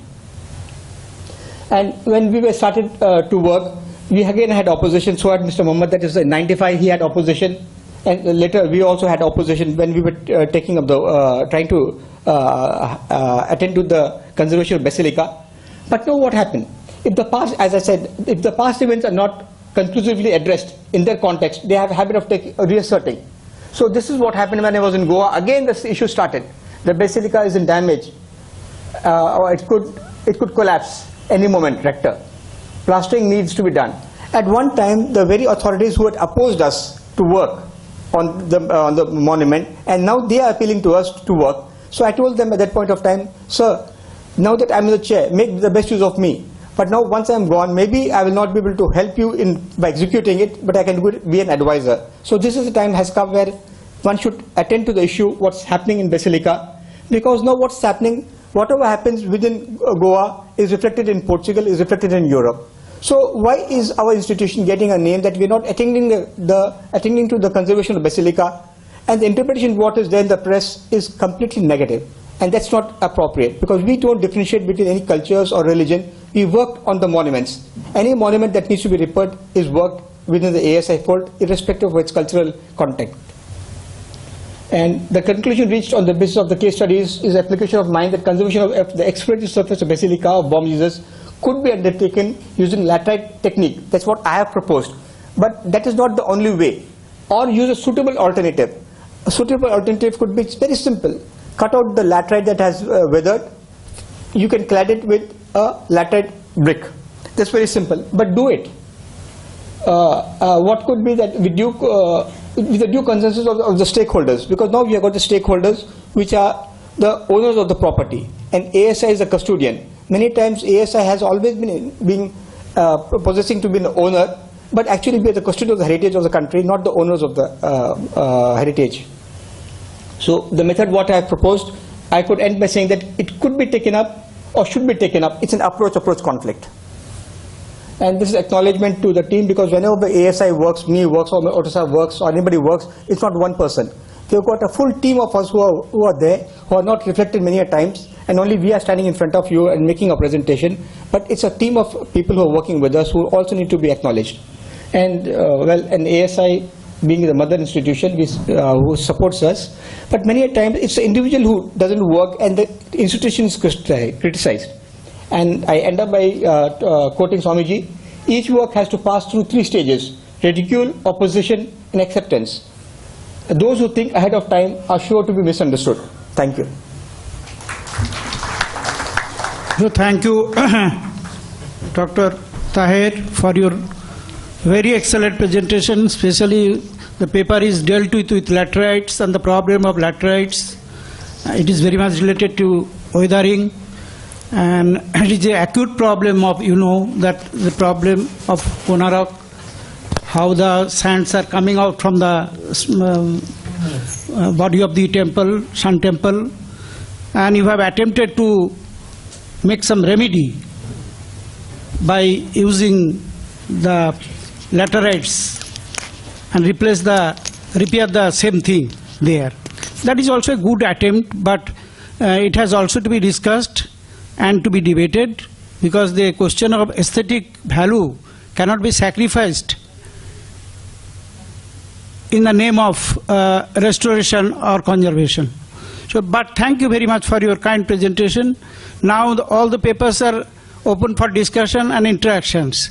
Any question from the August gatherings, from the audiences? Any question? From 4 papers.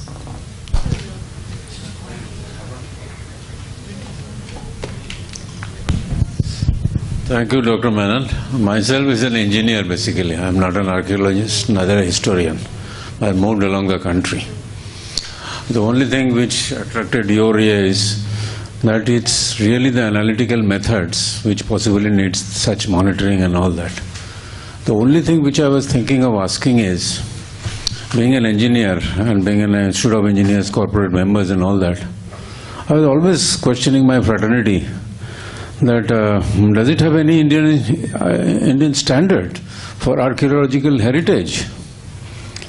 This is the first question. And second question is heritage our liability or our because this I was asking my fraternity, that if you want to maintain, this maintenance is a cost. When we make a DPR, detailed project report, I was involved in steel plant in Tata modernization first phase. When the Nippon Steel and all these Japanese people came, they were absolutely amazed how a 75 years, 80 years old plant is still running intact. Now the whole thing has been modernized. Then there are 36 DPRs and by which we have done it. And lastly, I was basically a material handling man because I had to erect the conveyor structures of almost 79-meter heights of transfer towers. I was asking my own designing facilities, fraternity, that have you thought of that later on how will you maintain it? Because going on that 79-meter height, in 1 or 2 places you will make a noticeable elevator. But what about the other places?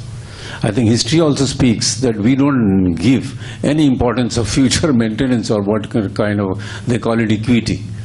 But even in last year, what I was telling my fraternity in the Institute of Engineers, this Navadip bridge, which is 750-meter long railway, Executive Director Prasad, said, sir, what will be the future maintenance? You have made a single rail line. But when I have to maintain, I'll have to keep a crane, which is that railway crane. Where is the second line? He smiled and says, Mr. Sen, I know you are a constructor. And your hairs are... So I want to intervene first. It is not it is our responsibility, not liability. Because not only the history, it is the science, it is the geography, it is the geology, it is the history of the mankind. Right. So we have to preserve it. We have to restore it at any cost. No, thank you. Because your presentation is excellent because I was impressed. Because this kind of monitoring is definitely needed. Otherwise, just like that, we cannot attack. We cannot intervene.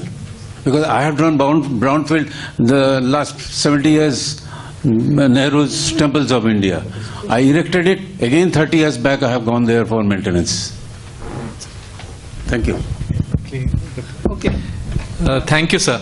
But it's a very pertinent point that you had raised, and that is very often large part of the population starts looking at such infrastructure as liability, while there is a responsibility to preserve, a very large responsibility to preserve.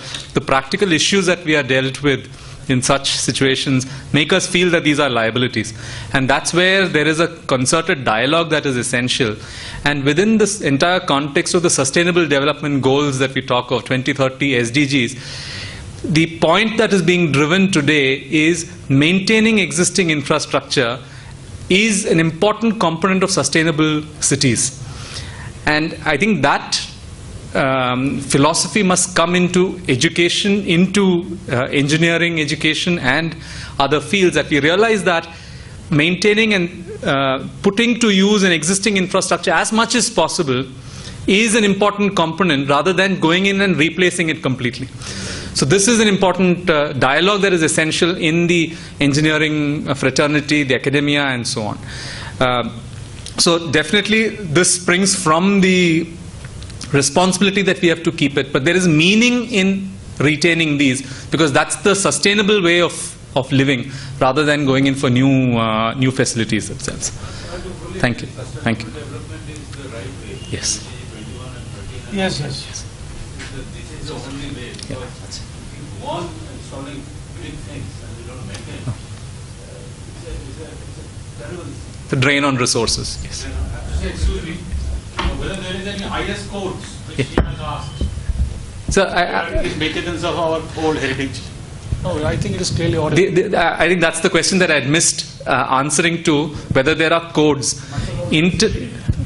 Thank you for the question. The point is, internationally, if we see, there has been a resistance to putting out standards on this aspect. And the reason is, one has to go to first principles to understand what's happening in these structures, because these are not materials that we are using extensively today. These are moved out of textbooks. Timber, masonry, lime is not taught in civil engineering or architecture schools anymore. So we have no understanding of these materials in the current educational context. And so internationally, codes and standards are not being developed on these, because we will try to apply a code as it comes on a different context. The emphasis is on understanding from first principles, but guideline documents are important. And I think that's the direction that we are taking in our country as well. If you look at the National Disaster Management Authority, for example, National Disaster Management Authority has come up with one guideline document for disaster preparedness in historical monuments, another for protection of museums, where fires can destroy museums and so on. So the direction is guideline documents that point you towards first principles that must be applied to sustainably protect these structures. I don't think we will ever be able to have a specific standard saying this is what you must do in this building, because it's so variable that unless you go to the first principles, you might make a mistake. So that's the overall thinking, sir. Thank you.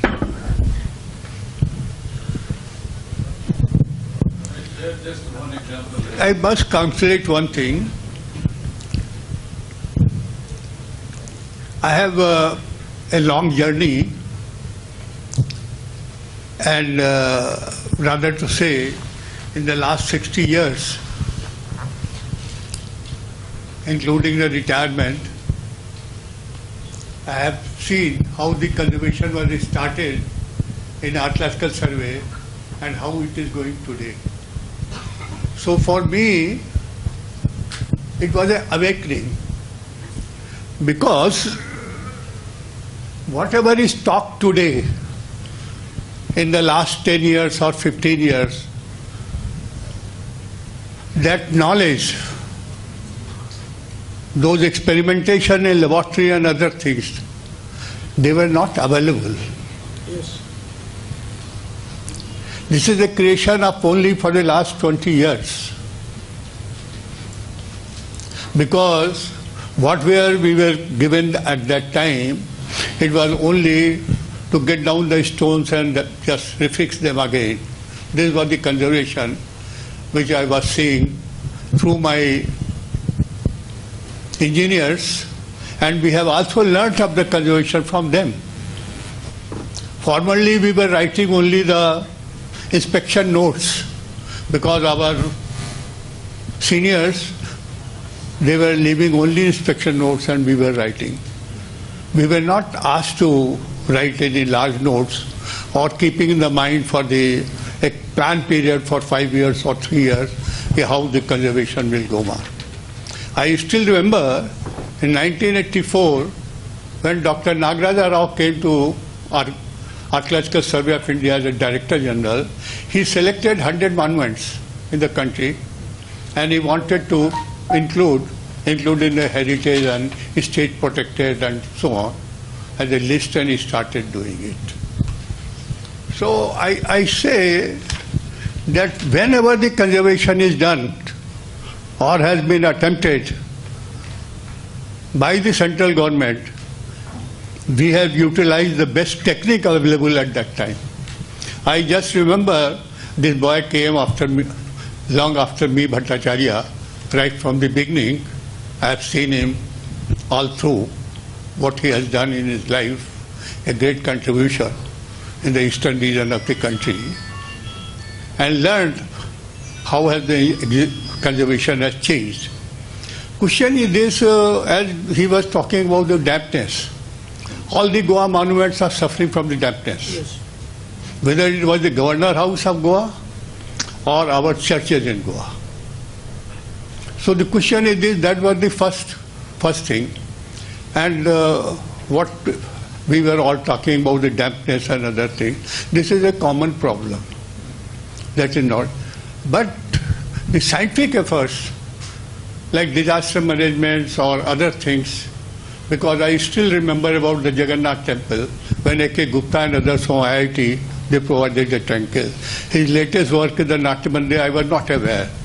I think this was published how many years back? This is Natya Mandir you have 2 done years this. ago, sir. 2 years. Recently. 2 years. So I was not knowing this was information to me. So in that way, we must consolidate the journey, whatever we are getting, and we must go on inventing the new ways by which we can protect our, rather to say, the built heritage in India. And with these things only, I am concluding the thing that by chance I was here today and I have learned so many things which I have not learned in the past. Thank you. So we are going to conclude this session, academic session. Thank you. Any question? Yes.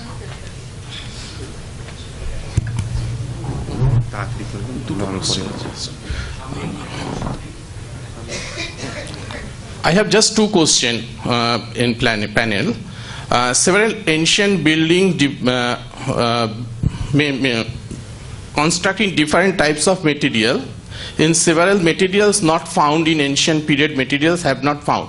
How does you managed it? And the second question is, several ancient texts mention different types of materials used in different types of building in different periods. How does you manage that type of materials you have found in different areas? Take up the question. Me?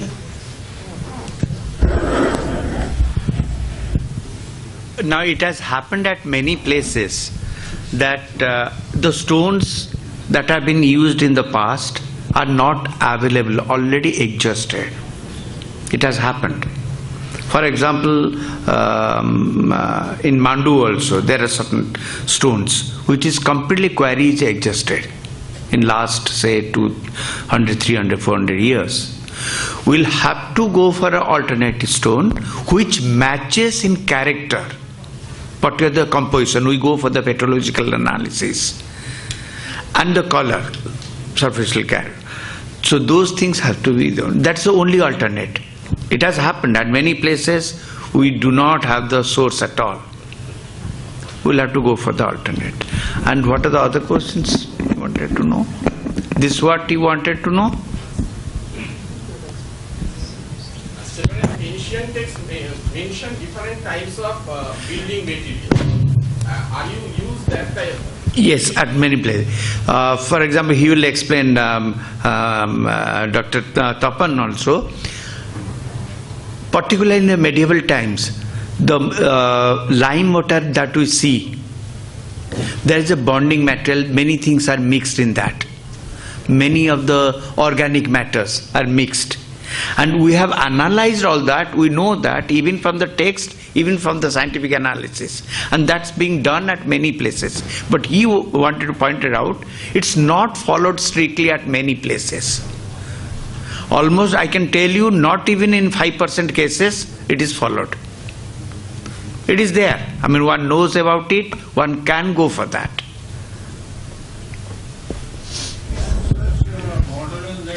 Sir, with the kind permission of the chair, sir, Maharaj has asked me Please complete it within 2 minutes. Any question, specific question, please. sir, if it's okay, Maharaj has asked me to ask you to kindly conclude the session. So now we are going to conclude our session because time is running out. Many thanks to the speakers and our guests, our audiences, and also to Professor Dikshit. Special thanks to Professor Dikshit. Thank you very much. He's our guardian here. Thank you very much, all the speakers on the dais.